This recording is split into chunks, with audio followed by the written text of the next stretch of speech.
Hello बच्चों।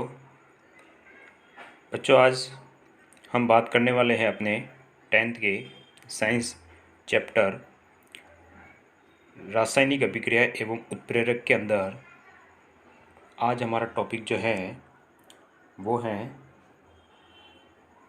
रासायनिक अभिक्रिया, केमिकल रिएक्शन। तो देखो, इससे पहले हमने जो पढ़ा था कि भाई रासायनिक अभिक्रिया क्या होती है। तो किसी पदार्थ में जो रासायनिक परिवर्तन होता है, क्या होता है? रासायनिक जो परिवर्तन होता है, यानी रासायनिक संगठन जो पदार्थों में बदलता है, और वही रासायनिक परिवर्तन होने की जो प्रक्रिया है वही हमारा कहलाता है रासायनिक अभिक्रिया। ठीक है, तो देखिए कुछ उदाहरण समझते हैं रासायनिक अभिक्रिया के। पहला है मैग्नीशियम का दहन। मैग्नीशियम का दहन, तो मैग्नीशियम का प्रतीक Mg है ना, और दहन के लिए हमें ऑक्सीजन के साथ में क्रिया करवा दी, तो ये बनता है मैग्नीशियम ऑक्साइड। ठीक है, देखिए इसको संतुलित किया हमने, मैग्नीशियम के आगे 2 लगाए और इधर भी हमने मैग्नीशियम ऑक्साइड के आगे 2 लगाए। क्यों? क्योंकि यहाँ अगर हम जो अभिकारक में देखें तो यहाँ ऑक्सीजन की संख्या कितनी थी, तो जबकि यहाँ मैग्नीशियम ऑक्साइड जो बना तो वहाँ पे ऑक्सीजन की संख्या कितनी रह गई थी, 1। इसलिए दोनों तरफ जो है वो परमाणुओं की संख्या बराबर करने के लिए हमें पूरे मैग्नीशियम ऑक्साइड के आगे 2 लिखना पड़ा। जब यहाँ 2 लिखते हैं तो यहाँ पे मैग्नीशियम की संख्या भी 2 हो जाती है और ऑक्सीजन की संख्या भी 2 हो जाती है। जबकि इधर देखिए अगर हम, तो यहाँ ऑक्सीजन की संख्या तो 2 है ही, है ना, बट यहाँ पे मैग्नीशियम की संख्या 1 ही थी, इसलिए मैग्नीशियम के आगे भी हमने क्या किया, 2 लगाया। तो ये विधि जो संतुलित करने की विधि है, इसको हमने पढ़ा था अनुमान विधि। कौन सी विधि? अनुमान विधि, और कह सकते हैं हीट एंड ट्रायल विधि। ठीक है, तो हमने एक चीज़ और पढ़ी थी कि जो रासायनिक संयोजन के नियम होते हैं उसमें द्रव्यमान संरक्षण का नियम होता है एक, तो ना, और एक स्थिर अनुपात का नियम। ये इसका मतलब ये है कि अभिकारक और उत्पाद दोनों की तरफ जो है वो परमाणु की संख्या क्या होनी चाहिए, निश्चित होनी चाहिए, स्थिर होनी चाहिए, तभी जो है वो द्रव्यमान संरक्षण के नियम का पालन होगा। ठीक है, दूसरा उदाहरण देखते हैं, कोयले का दहन। कोयले का दहन में कोयला C, दहन के लिए ऑक्सीजन, तो क्या बनेगा, CO2। ठीक है, अब यहाँ पे अगर हम बात करें तो देखिए जो कार्बन है ना, कार्बन, तो कार्बन का द्रव्यमान, परमाणु द्रव्यमान होता है 12 म्यू, और ऑक्सीजन का एक ऑक्सीजन का होता है आपके जो है वो 16 म्यू। तो यहाँ पे ऑक्सीजन की 2 संख्या, तो कितना हो गया, 32। तो अगर इन अभिकारकों का जो है वो द्रव्यमान अगर हम देखें तो कितना हो जाता है, दोनों को जोड़े तो, हाँ जी, ये हो जाता है 44 म्यू हो जाता है। कितना होता है, 44। इसी प्रकार जब कार्बन डाइऑक्साइड बनी है तो इस कार्बन डाइऑक्साइड का भी इतना ही होना चाहिए। तो देखिए 12 हो गया कार्बन का, और ऑक्सीजन के 2 परमाणु है तो कितना हो गया, 32, है ना। तो दोनों को जोड़ा तो कितना हो गया, 44। इसका मतलब ये द्रव्यमान संरक्षण के नियम का पालन हो रहा है, इसलिए यहाँ संतुलित करने की ज़रूरत नहीं पड़ती है। ठीक है जी,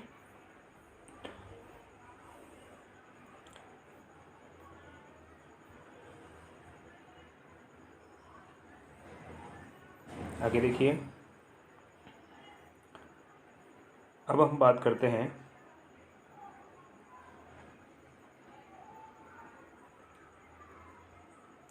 अभिक्रियाओं के प्रकार के बारे में।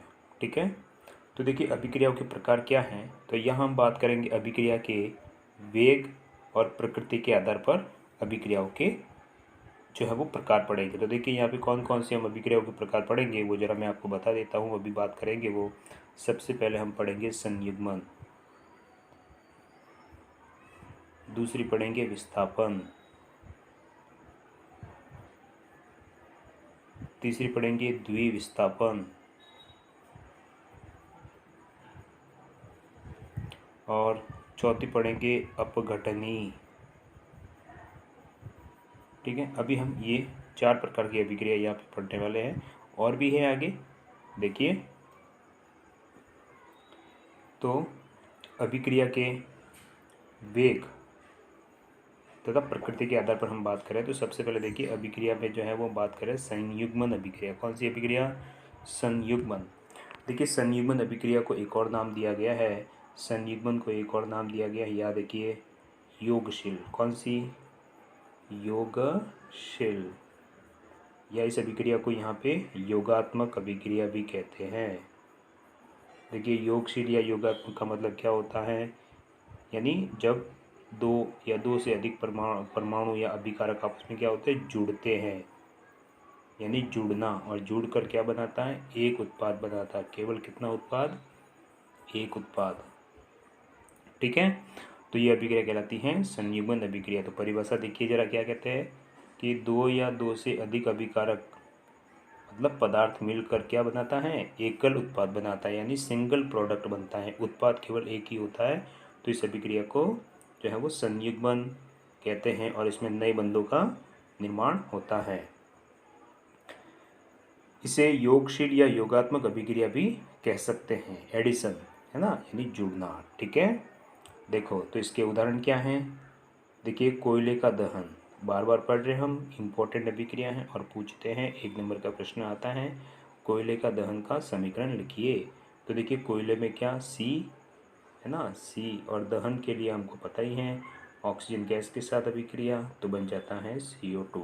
तो आप देख सकते हैं यहाँ पे जो है अभिकारक कितने हैं, अभिकारक हैं 2, और उत्पाद कितना बना है, 1। ठीक है, दूसरा देखिए मैग्नीशियम का दहन, मैग्नीशियम, ठीक है, तो मैग्नीशियम प्लस ऑक्सीजन, मैग्नीशियम जो है वो क्या, एक धातु है, लेकिन इसकी पतली जो है वो रिबन बना सकते हैं, और उस रिबन जो है वो ऑक्सीजन के साथ में अभिक्रिया करती हैं और श्वेत ज्वाला निकालती हैं। ठीक है, तो ये इस प्रकार जब मैग्नीशियम का दहन करते हैं तो आँखों को थोड़ा दूर रखना होता है। ठीक है, तो मैग्नीशियम और ऑक्सीजन यहाँ पे कितने अभिकारक हैं, 2 अभिकारक, मैग्नीशियम और ऑक्सीजन अलग अलग हैं, और यहाँ पे मैग्नीशियम ऑक्साइड बना, तो ये एकल उत्पाद हुआ, इसका मतलब ये संयोजन अभिक्रिया। देखिए एक और इम्पोर्टेंट अभिक्रिया है एथीन का हाइड्रोजनीकरण। एथीन का जो सूत्र होता है वो होता है C2H4। एथीन, यहाँ पे ये जो C2H4 है, यहाँ पे क्या है देखिए ज़रा, ये कार्बन कार्बन 2 कार्बन है ना, C2, तो 2 कार्बन के बीच में क्या रहता है, डबल बॉन्ड रहता है, और 2 हाइड्रोजन दोनों कार्बन के पास में एकल एकल बंध के द्वारा जुड़े रहते हैं। ठीक है, समझ रहे हैं। तो यहाँ पे ये जो C2H4 है एथीन, इस एथीन की अभिक्रिया किसके साथ हो रही है, देखिए ज़रा, C2H4 और अभिक्रिया हो रही है हाइड्रोजन गैस के साथ, H2 के साथ। तो देखिए एथीन और हाइड्रोजन कितने अभिकारक हुए, 2। अब यहाँ पे आप ध्यान दोगे कि ये जो 2 हाइड्रोजन है, ये दोनों हाइड्रोजन कार्बन, दोनों कार्बन के पास में एक एक कार्बन, एक एक हाइड्रोजन जुड़ जाएगा। तो यहाँ पे ये जो हाइड्रोजन की संख्या कितनी है आपके, 4 हैं, तो वो 2 और जुड़ेगी तो कितनी हो जाएगी, 6 हो जाएगी। और ये जो अभिक्रिया जो होती है वो कौन से उत्प्रेरक की उपस्थिति में होती है, निकल। ठीक है, याद रखना है कि हाइड्रोजनीकरण अभिक्रिया जो होती है वो कौन से उत्प्रेरक की उपस्थिति में होती है, तो वो बताना है आपको, निकल। ठीक है जी, और यहाँ पे एक चीज़ और आप देखिए कि ये जो अभिक्रिया होती है वो कितने टेम्परेचर पर होती है, तो तापमान है आपका 473 केल्विन, और वायुमंडल जो दाब है वो है 100 ATM। ATM का मतलब यहाँ पे है एटमॉस्फेयर, एटमॉस्फेयर जिसका मतलब होता है वायुमंडलीय दाब। तो देखिए यहाँ पे C2H4 था, तो 2 हाइड्रोजन जुड़े, तो यहाँ पे क्या हो गया, CH3 सिंगल बॉन्ड CH3, यानी ये इस प्रकार भी लिख सकते हैं अपन, इस तरह से C2H6। ठीक है, और ये C2H6 को इस प्रकार भी लिखा जाता है, और ये कहलाता है एथेन। ठीक है, चलते हैं नेक्स्ट। अब देखिए विस्थापन अभिक्रिया। विस्थापन अभिक्रिया क्या होती हैं, तो विस्थापन का मतलब होता है कि अगर किसी यौगिक में कोई कम अभिक्रियाशील जो है वो तत्व या परमाणु मौजूद हैं, तो और उसका अभिक्रिया जो है वो किसी अधिक अभिक्रियाशील परमाणु या तत्व के साथ होती है, तो वो अधिक अभिक्रियाशील तत्व या परमाणु जो है वो उस यौगिक में उपस्थित कम अभिक्रियाशील तत्व या परमाणु को क्या कर देता है, हटा देता है, विस्थापित कर देता है। ठीक है, तो देखिए वह रासायनिक अभिक्रिया जिसमें किसी यौगिक में उपस्थित कम अभिक्रियाशील परमाणु को दूसरे यौगिक में उपस्थित अधिक अभिक्रियाशील परमाणु द्वारा क्या करता है, विस्थापित किया जाता है, विस्थापन अभिक्रिया कहलाती है। देखो जरा मैं कुछ बताता हूँ आपको, ध्यान दीजिए। जैसे कि A और B एक यौगिक हैं और इसकी अभिक्रिया हो जाती है C के साथ। अब जरा थोड़ा ध्यान दीजिए कि A और B में A जो है वो क्या है, कम अभिक्रियाशील है। क्या है, कम अभिक्रियाशील, जबकि सी जो है वो अधिक अभिक्रियाशील है। तो ये सी क्या करता है, इस ए को यहाँ से हटा देता है। तो क्या बन जाता है, सी बी प्लस ए, यानी ए अलग हो गया ना, इसको हटा दिया। तो यही कहलाता है विस्थापन अभिक्रिया। तो देखिए एक उदाहरण, कॉपर सल्फेट। तो कॉपर सल्फेट CuSO4, ये इसका जो विलयन होता है बच्चों वो होता है नीला। कैसा होता है, नीला। इस प्रकार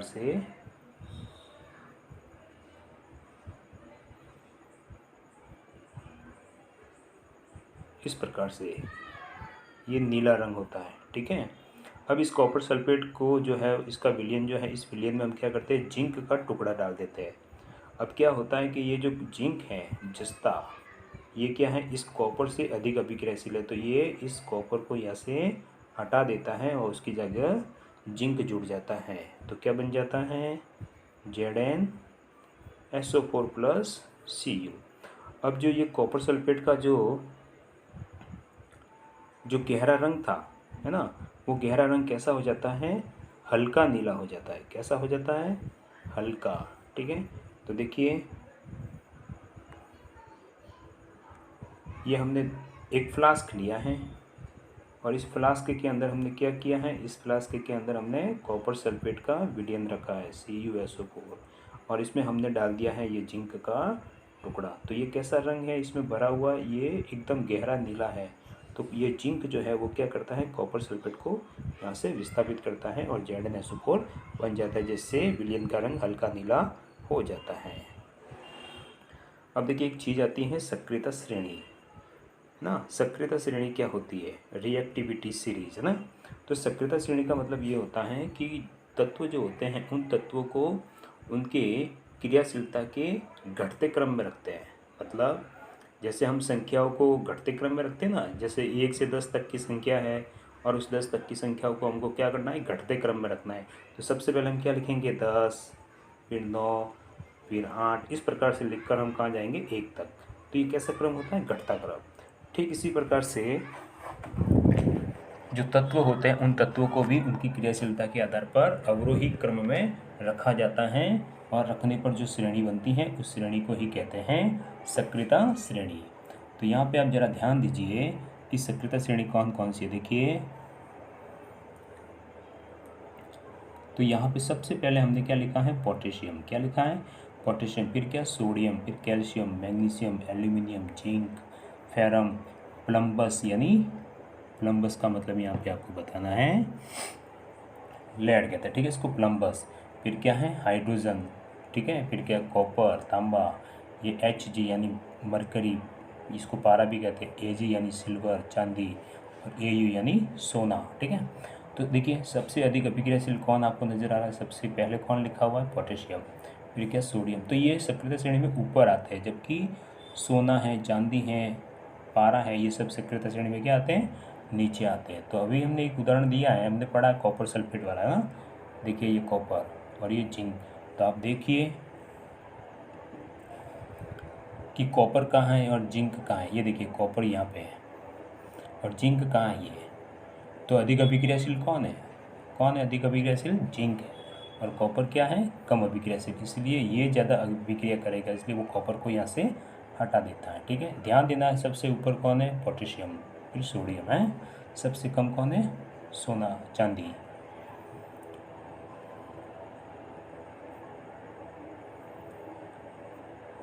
चलते आगे बात करते हैं। देखिए अगली अभिक्रिया बात करते हैं द्विविस्थापन।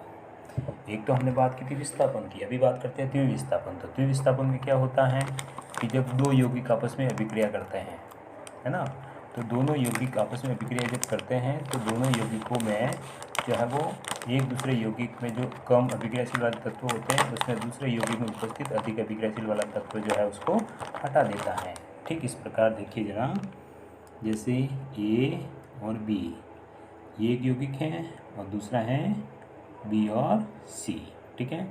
ये एक यौगिक AB है और दूसरा है BC। तो क्या होता है, माना कि ये जो B है वो A से क्या है, अधिक अभिक्रियाशील है, ठीक है, तो ये बी क्या करेगा, ए को यहाँ से हटा देगा, ठीक है जी। तो ए सॉरी सॉरी सॉरी सॉरी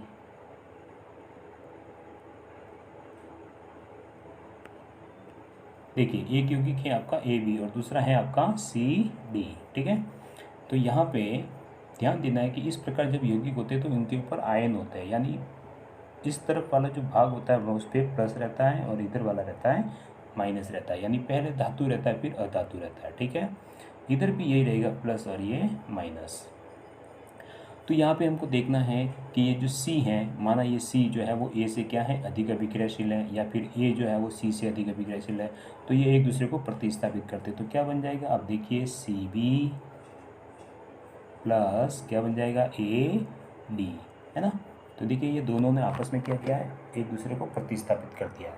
मतलब यहाँ पे आप ध्यान दो कि यहाँ पे ये प्लस माइनस, तो यहाँ पे किसका आदान प्रदान हुआ है, यहाँ पे आदान प्रदान हुआ है आयनों का। किसका, आयनों का। किसका आदान प्रदान हुआ है, आयनों का। तो इस प्रकार इस अभिक्रिया को हम ये कह सकते हैं कि ऐसी अभिक्रिया ना जिसमें आयनों का आदान प्रदान होता है द्विविस्थापन अभिक्रिया कहलाती है। चलते हैं उदाहरण से समझते हैं। देखिए एक उदाहरण लिया हमने, मैं आपको वही उदाहरण बता रहा हूँ जो अपनी किताब के अंदर हैं, मैं इसके अलावा कुछ दूसरे उदाहरण यहाँ पे जो है आपको नहीं दिखा रहा हूँ, ध्यान दीजिए। जैसे कॉपर सल्फेट है ना, तो कॉपर सल्फेट ये देखिए CuSO4, ठीक है, प्लस किसकी अभिक्रिया NaOH सोडियम हाइड्रोक्साइड, तो ये NaOH। अब जरा थोड़ा ध्यान दीजिए, तो ये कॉपर जो होता है ये आपका धातु है तो इस पे रहता है प्लस, है ना, और ये SO4 ये एक बहुपरमाणु ऋणायन है तो इस पे रहता है माइनस।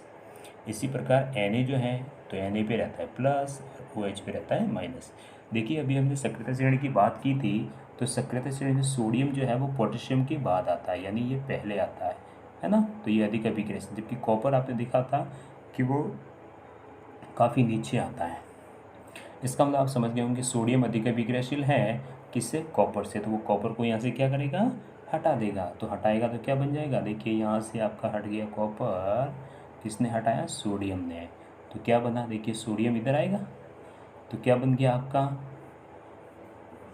सोडियम जो है वो इधर आएगा तो बन जाएगा आपका NaSO4, ठीक है। NaSO4 इसको हम लिखेंगे Na2SO4, ठीक है। फिर यहाँ पे जब सोडियम ने इस कॉपर को विस्थापित कर दिया तो कॉपर कहाँ आ जाएगा, सोडियम की जगह, तो वो बन जाएगा आपका CuOH कोष्टक 2, ठीक है। ये देखिए कॉपर सल्फेट को सोडियम हाइड्रोक्साइड के साथ अभिक्रिया, तो कॉपर का स्थान ले लिया सोडियम ने और कॉपर आ गया आपके सोडियम की जगह, ठीक है। तो ये बन जाएगा कॉपर हाइड्रोक्साइड, ये सोडियम हाइड्रोक्साइड। ठीक इसी प्रकार एक और उदाहरण देखिए, AgNO3 सिल्वर नाइट्रेट AgNO3। तो यहाँ हम देखते हैं कि Ag पर जो है वो प्लस होता है और NO3 पे माइनस होता है, और इसकी अभिक्रिया हो रही है पोटेशियम क्लोराइड के साथ KCl के साथ, तो K प्लस होता है और Cl माइनस होता है। तो हमने देखा था पोटेशियम सबसे अधिक अभिक्रियाशील तत्व होता है ना, पहले आता है, और Ag तो सबसे लास्ट में आता है ना। तो यहाँ से देखिए ये Ag को हटा देगा तो ये K तो यहाँ आएगा और Ag आएगा K की जगह, तो क्या बनेगा आपके, ये देखिए ये इधर आया K, तो ये हट गया तो बना आपका, ठीक है ना, क्या बना KNO3, और ये जो है वो Cl के साथ जुड़ गया तो AgCl, तो ये बना आपका, ये बना सिल्वर क्लोराइड AgCl और ये बना पोटेशियम नाइट्रेट, ओके। अब देखिए दूसरी अभिक्रिया हम बात करते हैं, अपघटनीय अभिक्रिया। कौन सी अभिक्रिया, अपघटनीय अभिक्रिया। तो अपघटनीय अभिक्रिया वे होती हैं या ऐसी अभिक्रियाएं, ठीक है, जिनमें एकल अभिकारक दो या दो से अधिक उत्पाद बनाता है। मतलब कि अगर हमारे पास में कोई अभिकारक जैसे ये है ना, और इस अभिकारक को अगर हम ताप देते हैं, इसमें विद्युत देते हैं या सूर्य का प्रकाश देते हैं, तो ये क्या हो जाएगा, A प्लस बी, यानी 2 भागों में बढ़ गया। ठीक है, तो इस प्रकार वह अभिक्रिया जिसमें एकल उत्पाद जो होता है, एकल उत्पाद जो है वो 2 या 2 से अधिक एकल अभिकारक, ठीक है ना। तो इस अभिक्रिया में एकल अभिकारक 2 या 2 से अधिक उत्पाद बनाता है तो उसको ही कहते हैं अपघटन। अपघटन को हम कह सकते हैं वियोजन। क्या कहते हैं? वियोजन भी कह सकते हैं, या इसको जो है हम वियोजन का मतलब टूटना, क्या होना? टूटना। तो देखिए वियोजन अभिक्रिया जो होती है वो 3 प्रकार की होती है, या हम 3 प्रकार की वियोजन अभिक्रिया या अपघटनीय अभिक्रिया पढ़ेंगे। एक तो होती है ताप अपघटन, है ना, दूसरा विद्युत अपघटन और तीसरा प्रकाश। तो चलते हैं, पहले बात करते हैं विद्युत अपघटन की। तो देखिए विद्युत अपघटन क्या होता है कि किसी यौगिक का द्रवित अवस्था में, यानी किसी यौगिक को हम क्या करते हैं, द्रव में बदल जो है उसका विलयन बनाते हैं, है ना, और विलयन बना पर फिर उसमें हम क्या करते हैं, विद्युत धारा को प्रवाहित कराते हैं, यानी इलेक्ट्रिसिटी उसमें जो है वो प्रवाहित कराते हैं। तो प्रवाहित कराने पर उस जल का क्या होता है, विद्युत अपघटन होता है। ठीक है, तो देखिए जैसे हमने जल लिया, ये H2O, और H2O में अगर हमने क्या किया है, इसमें विद्युत धारा प्रवाहित की है, विद्युत। तो जिस पात्र में हमने इसको विद्युत धारा जो है वो प्रवाहित कराई होगी, तो उसमें एक एथोड, एक तो होता है कैथोड और एक होता है एनोड। तो उन इलेक्ट्रोडों पर एक तो गैस उत्पन्न होती है हाइड्रोजन और एक उत्पन्न होती है ऑक्सीजन। ठीक है, तो देखिए ये हाइड्रोजन जो जल है, वो जल जो है कौन कौन सी गैसों को बनाता है, हाइड्रोजन गैस और ऑक्सीजन गैस। इसका मतलब कि जो जल का निर्माण है वो हाइड्रोजन गैस और ऑक्सीजन गैस आपस में मिलकर जल का निर्माण करते हैं। ठीक है, तो ये होगी विद्युत अपघटन। एक और देखिए NaCl, यानी आयनिक यौगिक है NaCl, सोडियम क्लोराइड, तो इसका भी विद्युत अपघटन करते हैं। तो देखिए सोडियम अलग हो जाएगा और क्लोरीन गैस अलग हो जाएगी, तो ये क्या रहता है, विद्युत अपघटन। ठीक है, विद्युत के कारण। फिर देखिए उष्मीय अपघटन। उष्मीय अपघटन में क्या लिया हमने, कैल्शियम कार्बोनेट, CaCO3। ठीक है, इसको हम संगमरमर भी कह सकते हैं। ठीक है, तो इस कैल्शियम कार्बोनेट को हमने क्या किया है, 473 केल्विन ताप दिया है। ये इस प्रकार का जो चिन्ह आता है, इसका मतलब ताप देना या गर्म करना। ठीक है, ध्यान रखना। तो यहाँ पे कैल्शियम कार्बोनेट को हमने ऊष्मा दी है, तो कैल्शियम कार्बोनेट को ऊष्मा देने पर एक तो बन जाएगा CaO प्लस बन जाएगी कार्बन डाइऑक्साइड गैस। ये देखिए CaO और ये कार्बन डाइऑक्साइड गैस। CaO को हम कैल्शियम ऑक्साइड कहते हैं। क्या कहते हैं, कैल्शियम ऑक्साइड। इसको बिना बुझा छूना भी कहते हैं। क्या कहते हैं, बिना बुझा छूना। चलते आगे, अभी लास्ट अभिक्रिया एक और पढ़ लेते हैं। देखिए प्रकाशीय अपघटन। तो प्रकाशीय अपघटन क्या होता है, यानी सूर्य के प्रकाश में, ठीक है, सूर्य के प्रकाश में अगर किसी यौगिक को हम रखते हैं किसी पात्र में लेकर, तो फिर उसका अपघटन हो जाता है। तो देखिए यहाँ पे उदाहरण जो लिया हमने वो उदाहरण है HBr,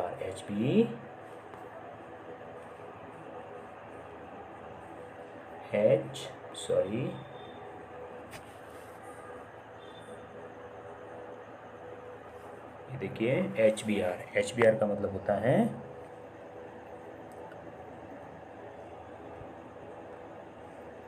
HBr, यानी हाइड्रोजन ब्रोमाइड। क्या बच्चों, हाइड्रोजन ब्रोमाइड। तो इस हाइड्रोजन ब्रोमाइड को अगर हम क्या करते हैं, HBr को अगर हम सूर्य के प्रकाश की उपस्थिति में रखते हैं तो ये H यानी हाइड्रोजन गैस बनती है और Br यानी Br2 यानी ब्रोमीन गैस बनती है। संतुलित करने के लिए इसके आगे 2 लिखेंगे। ठीक है जी, तो इस प्रकार आज हमने अभिक्रिया पढ़ी है, संयुग्मन, विस्थापन, द्विविस्थापन और अपघटनी। और अपघटनीय अभिक्रिया में हमने 3 प्रकार की अभिक्रिया पढ़ी है, विद्युत अपघटन, तापीय अपघटन एंड प्रकाशीय अपघटन। थैंक यू बच्चों।